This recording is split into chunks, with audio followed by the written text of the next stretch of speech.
Hello, everybody. Welcome back to the Hearthstone StarLadder World Division Qualifier. My name is TJ. Once again, I am joined by Tant and Grace, and we got two matches left to go today, and they are elimination matches. So the tournament life on the line for these players. The next one coming up is going to be RDU versus Powder, and both these guys had tough times in their first matchups, but very differently faced tough times. Powder got up to a really early lead against Kranich and couldn't close it out with his Control Warrior, whereas RDU just sort of got styled on by Zixo in his match. So, what were your thoughts on these players' first matches that we saw today?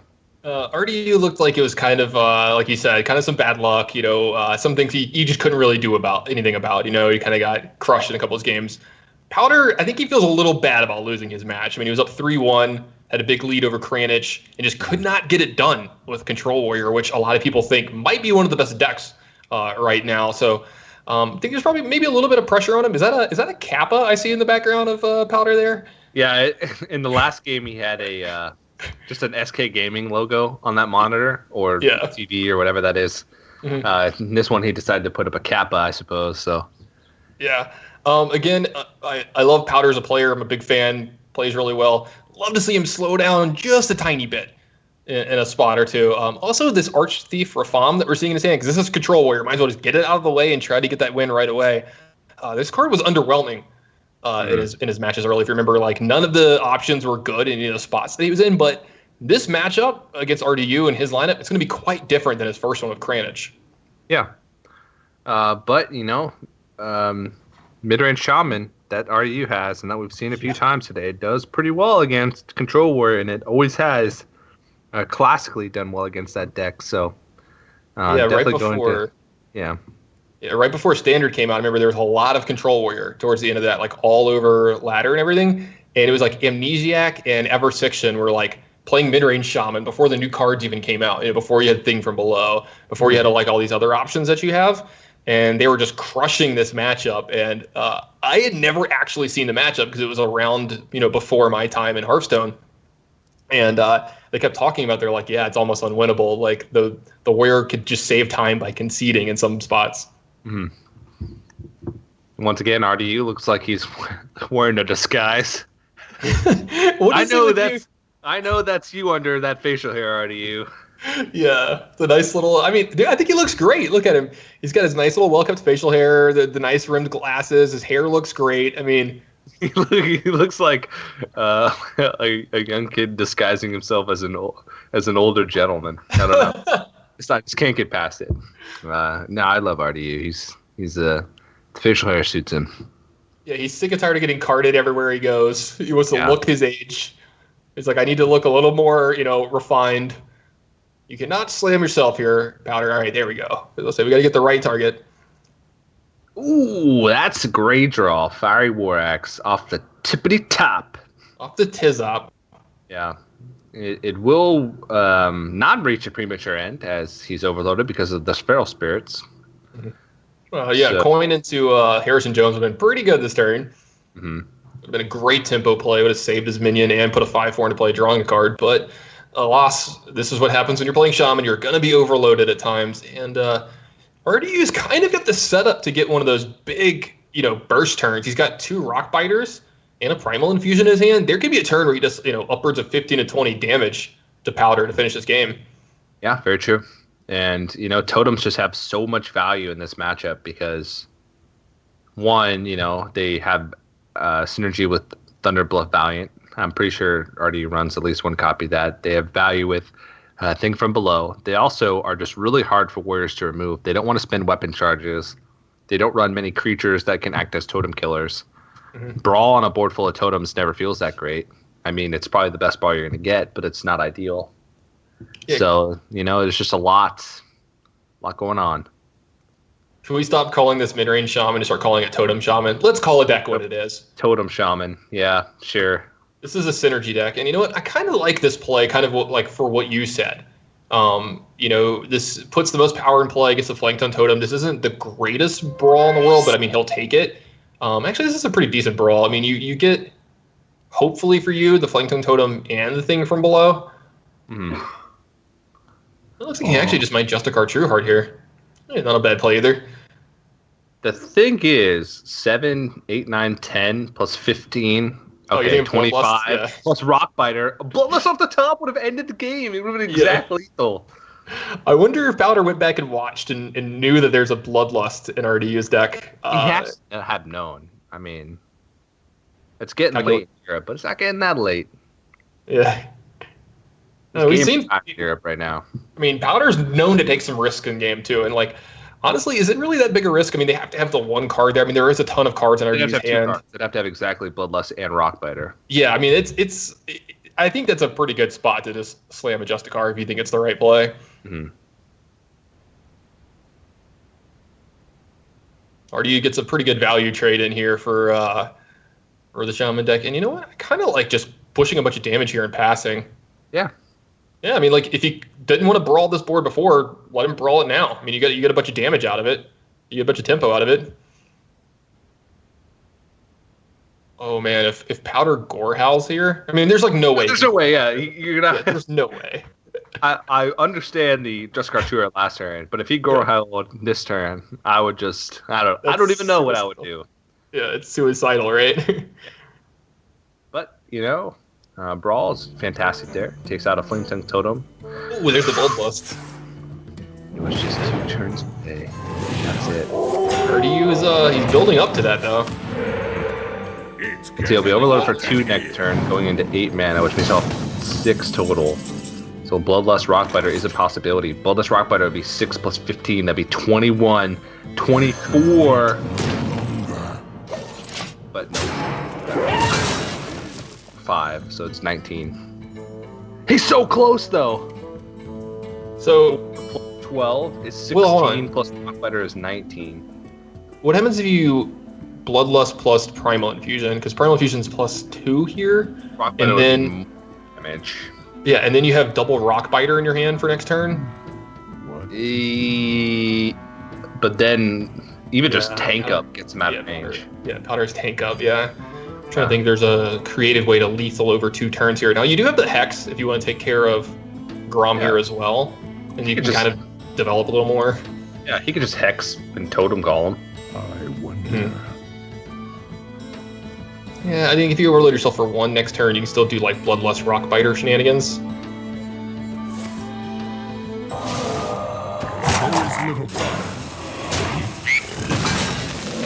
Yeah, so I kind of like this too. You can go ahead and you can just go ahead and totem up here as well. Like, it makes a bigger Primal Infusion, gets in some damage this turn, and it makes more damage next turn as well because you have the Primal Infusion still on that. Ooh, a second Brawl drawn from Powder here if he wants to take care of this board, but looks like he's gonna Gore Howl.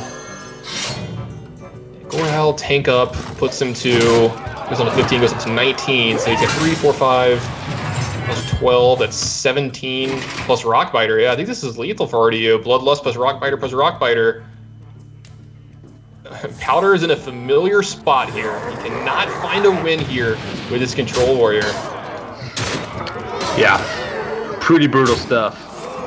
I'm sorry, I dropped out there. Powder is, he's got to be feeling, I even said this in the last series.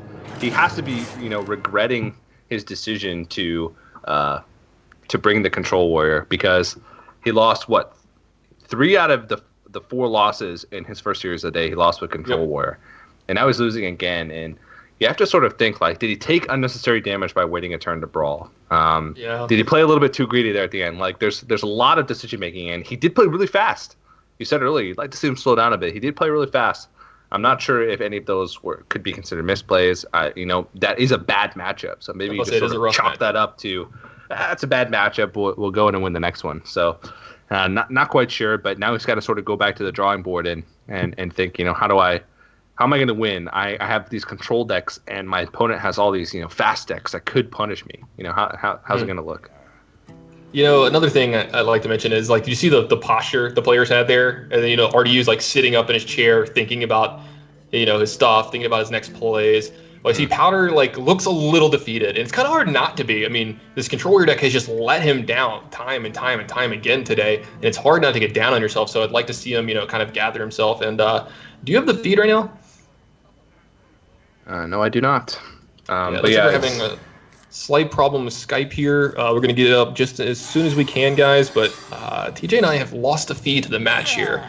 Looks like they're working on it right now, so it should be only just a second. We are limited by the technology that we use. indeed. And yeah, all right, got it There we back. go. All right, it looks like we're in the match. So yeah, Warlock versus Warlock, and this is the Reno Cthulhu Warlock that we saw from Powder earlier on, and this is just the Zoo Warlock that we've seen from RDU. Mm-hmm. Yeah, and Demon Wrath not going to do a whole lot of work on this board. So he's going to have to go ahead and just put this Imp King boss into play. Yeah. And, RDU's got a pretty decent one here. He's got a lot of cheap interaction. Not a lot of great ways to deal with what's going on here. I mean, he could Soulfire this Imp King boss. It's going to leave behind a 1/1. This would cost him a card here, so if he's going to do that, you got to believe that he's going to possess Villager as well. But does he want to give up on Councilman? That's a tough thing to give up on, especially at the 5 health mark. It's it's hard to deal with, especially with a Voidwalker sort of protecting it. And you want to get that out sort of before you reload. Yeah, I think it's... If you get it out now, it means that you're even more likely to be in a better spot to use Soulfire next turn to maybe clear, but maybe you want to use it as burn, I don't know. But I think Councilman's the best. Yeah, I gotta agree with you. I like Councilman here, and then possibly drop your entire hand next turn and Soulfire, but maybe RDU's got other things in mind. He's gonna just tap this turn and use Soulfire. Don't blame him from here. The card is... The Imp Gang boss is kind of a big problem for his deck to deal with here.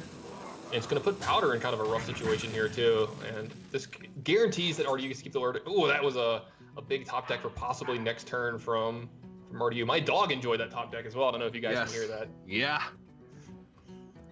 Oh, man. Franker Z. Oh, man, I was supposed to say Kappa, but... Yeah, I always did the same thing. I just keep seeing the Kappa in the background of Powder, but Franker Z definitely agreed with us on that match. I mean, on that draw. He liked it a lot.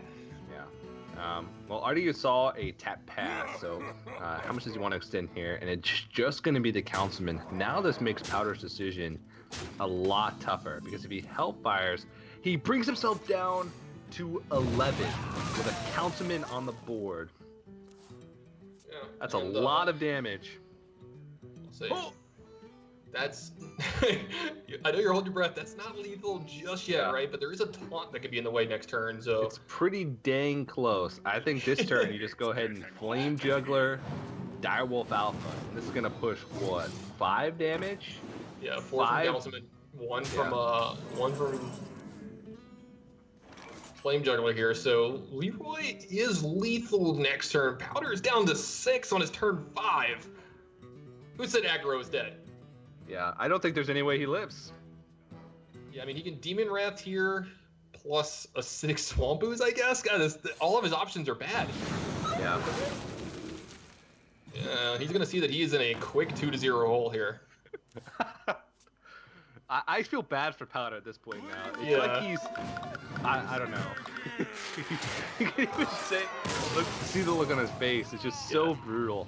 I mean, both games now, like...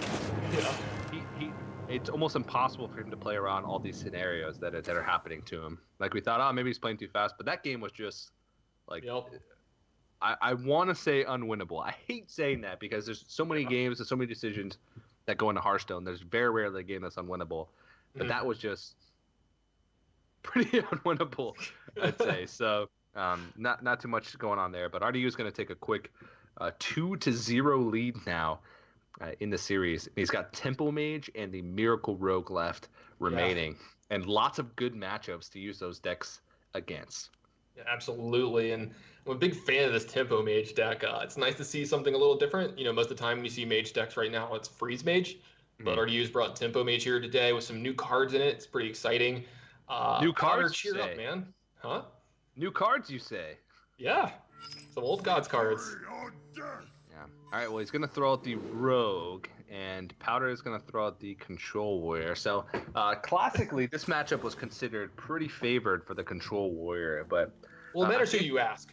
If you talk to a Rogue player, they're always favored. Yeah, if you talk to a Rogue player, they're like, oh, yeah, 55-45, every matchup. They're like, oh, yeah, Rogue's favored, 55-45. Every single time you ask them about any matchup. But Nowadays, I think Rogue is pretty heavily favored Yeah. against the Control Warrior because Control Warrior doesn't have enough proactive threats, and Rogue has so many powerful minions that Warrior just doesn't have good stuff to line up against. They have Tomb Pillager, which is hard to deal with because Deathbite's gone. Uh-huh. They have Azure Drake, which is hard to deal with because Deathbite's gone. They have Gadgetzan Auctioneer, which is hard to deal with because Deathbite's gone. I'm seeing a theme. I'm hearing a theme. And they also there's not really a good way to deal with a Concealed Auctioneer aside from a Ragnaros or a Lucky Brawl. Like, that's it. And a lot of times you don't have enough mana to throw a minion in and brawl the same turn.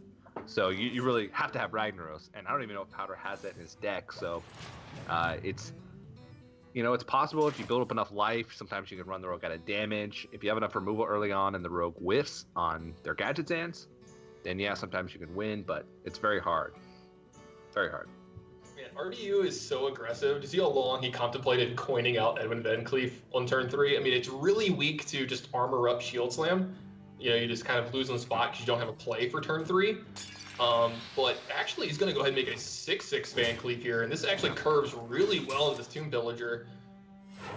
And how do you deal with this? You don't. You throw a Bloodhoof Brave in, and it just gets killed by a 6/6. Yeah, and I mean, you can see it on Powder's face. He's like, my opening hand was bad. He's Van Cleefing, very largely on turn 3. Like, what else could just go wrong? Like, if you're Powder, you're gonna feel like the whole world is conspiring against you at this point, right? Yeah. Oh boy. That sap could be huge against this Bloodhoof Brave. Yeah, but the sap at the moment doesn't really accomplish much. You can sap Coldblood and push 10, but is that worth it? Is that better than just playing Tomb Pillager? And I just don't think it is. No, you definitely play Tomb Pillager. I mean, against the Bloodhoof Brave that's possibly coming down next turn. Oh yeah, but I was just thinking, like, is there merit to sapping? Like, what is he thinking about in this situation? Yeah, I think sapping his turn is, like you said, it doesn't accomplish enough. It's just a little too aggressive. I mean, if the minion directly challenged Van Cleef, obviously you'd be sapping, but he needs multiple things here, and if he's gonna run his Elise into your guy plus use like Fiery War Axe to trade here, I think you're actually like kind of excited about that and how much damage you're getting in. Yeah. And this is a lot of damage. Yeah, speaking of damage, this is a lot of it, yeah. Yeah. He's got 10 damage on the board, and he's got Leroy Coldblood in hand, so it's another 10. So he's got 20 damage total, and needs to get to 25. So the thing is, like, how do you space this out? Do you just Phantom Knives and evaluate? You Phantom Knives sap, you Phantom Knives dagger up and start pushing. Eviscerate. SS7 agent doesn't get through. I mean, I guess you could just push 11 and dagger up here. Yeah. Or do you trade in with Tomb Pillager? If you trade in with Tomb Pillager, it allows you to coin out SX7 agent, but that doesn't do a whole lot. You don't have a kill with an SX7 agent. And then you don't have the coin next turn to be able to get a Gadgetzan rolling. Yeah, I mean, like, there's a chance that you have to actually just kind of deviate from this plan. I kind of like possibly pushing damage and then because Powder has to trade, and then you get the coin, you have Gadgetzan to kind of like regain some value if you don't find a way to kill him. Like, if you pick up an Eviscerate, then the whole game changes. Yeah, force the Warrior to be the one that's making the trades. And I really like this setup here by RDU, because he's putting himself in a great position to win. And Fireworks picked up, but I don't know if that's necessarily the best draw. It looks like this turn is just going to be a revenge play. Just trade both in and revenge. Yeah. It's that Bloodhoof Brave. I was going to say, you have to be as defensive as possible now. I mean, you're at 13. RDU's been pushing so much damage, been so aggressive that you have to be worried that you're going to die soon. And there's a 10 damage combo for 6 mana in the stack too. Mm. Second sap picked up. That could be pretty big against these taunters. Yeah. So he could sap SI7 agent here. Yeah, that's kind of where I was thinking as well too. Get in another damage with your weapon here is possible as well. I mean, you've already used a Deadly Poison, so there's a chance there's not another buff in your deck. And if he does sap SI7 agent, then and hit with the dagger, next turn Powder would have to armor up in order to get out of range, because next turn with the coin RDU has 8 total mana, which means he has enough to sap Leroy and Cold Blood in the same turn. So, Powder has to armor up here. Yeah, he doesn't have enough to Blood to execute plus armor up and Bloodhoof Brave. So I think there's a chance he's going to Bloodhoof Brave here, and this is actually going to be enough. That's lethal again. RDU is just on a roll. This is absurd. Yeah, Powder's reaction is going to be pretty bad to this, and I've got a feel for the guy. Yeah, I'm pretty sure this is it. So he saps Leroy. Yeah, it's 8 mana, right? 5, 6, 7, 8. Yeah. Cold Bloods, that's 10, 11. So. Powder's saying to himself, there's no way I'm dead here, right? Yeah. Oh, man. Powder, you have another game to play. Don't throw anything. Yeah. That is, I mean, that's beyond brutal. Powder's just. You've got a feel for him, right? He's in physical pain right now, it looks like. I'm in physical pain watching this. Yeah. And that is 5 losses on the day now with Control Warrior. And now RDU just has Tempo Mail. Tempo Mail's left to win. And it feels like RDU is, the more uncomfortable he gets with how much he's beating Powder, like the more water he drinks, like he's like shifty, like looking around like, I'm sorry, I don't know what to do. I don't mean to laugh, but it's just funny how like the stark contrast between these two. You know, Powder is practically sliding out of his chair because it's just getting so ridiculous, and RDU is just super focused. Like, all right, we got win one more. Let's not get reverse swept here. Oh man, you've just got to. I mean, and Powder's like, this deck has to win a game, right? Yeah. This Control Warrior has to win at some point. You'd think it has to. You would think that. Mm-hmm. I mean, we could be proven wrong. There's no law anywhere that says it has to win a game. The Hearthstone gods are very cruel sometimes. Yeah. Talking to you, Vinbred. There's one card that Tempo Mage has that is just the bane of Warrior's existence. Oh, do tell. And it rhymes with Farter Elemental. Would it be Water Elemental? That's it. That's the one. That's the card. And is there going to be one on turn 3 and on turn 4 in this matchup? Is that what's about to happen? I think so. And I don't see a lot of clean ways for Powder to answer Water Elemental here. Nope. And you kind of believe RDU is just going to coin in this guy out here. This is a really hard card for Warrior decks to deal with sometimes. Yeah. He does have Bloodhoof Brave, but it's going to meet it. Ooh. I'll say Ravaging Ghoul Execute's fantastic. Yeah, pretty good pickup from Powder here. I was about to actually say, he really needs to draw an Execute here, but came into his hand a little too fast for me to even keep up. Mm-hmm. Is this going to be the game?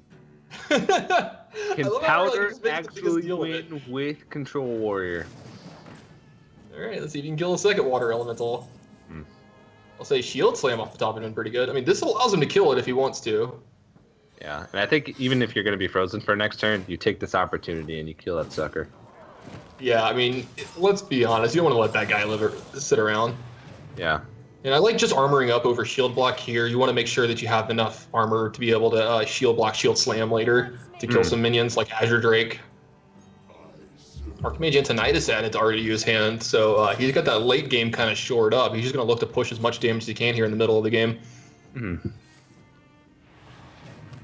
Powder maybe setting up a possible brawl here the next turn, depending on how much RDU pushes, because you got to believe that this Bloodhoof Brave is going to meet a Fireball. I mean, it does push in a ton of damage here. If you Fireball, you get 2 more off of Flamewaker, you get to attack. You can even just Cold Sorcerer and Frostbolt. I was actually about to say that, yeah. You can get the second. Yeah, that's actually maybe a little bit better because Fireball is just worth so much damage later in the game. But you could also just Fireball the Bloodhoof Brave and then Frostbolt the face to get off the armor and to freeze the weapon for another turn. I do like aggressively freezing weapons in these matchups because you typically can't win the super long games in this matchup. You win the ones where like you're constantly pressuring them. And then you just find enough to kill them later in the game. Yeah. He's going to attack first? Okay. Well, this is...